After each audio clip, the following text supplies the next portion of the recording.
आशाताईंचं जाणं म्हणजे भारतीय चित्रपट संगीताच्या एका सुवर्णयुगाचा अंत आहे, अशा शब्दांमध्ये मनसे अध्यक्ष राज ठाकरे यांनी आपल्या भावना व्यक्त केल्या. राज ठाकरे यांनी आशाताईंच्या आवाजाची तुलना जागतिक कीर्तीचे कलाकार मायकेलँजेलो यांच्याशी केली.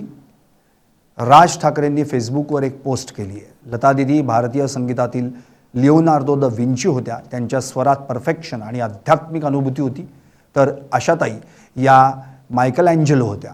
त्यांच्या गाण्यात आवेग आहे, नजाकत आहे आणि बंडखोरी आहे. वयाच्या 15व्या वर्षी कुटुंबाची जबाबदारी खांद्यावर घेऊन सुरू झालेला हा प्रवास राज ठाकरेंनी अलौकिक म्हटला आहे. वैयक्तिक आयुष्यातील वादळांनी आशाताईंना खचवलं नाही, उलट त्यातून आलेली धिटाई त्यांच्या आवाजात उमटली. पियातूमधील बेधडकपणा असो किंवा मागे उभा मंगेशमधील आर्तता, त्यांनी प्रत्येक भाव जिवंत केला, असं राज ठाकरे यांनी नमूद केलं. या दोन बहिणी नसत्या तर देशात अराजक आलं असतं. त्यांनीच आपल्याला उत्तुंग काय असतं याचा मापदंड घालून दिला, अशा शब्दांमध्ये ठाकरेंनी या दोन्ही भगिनींचं ऋण मान्य केलं.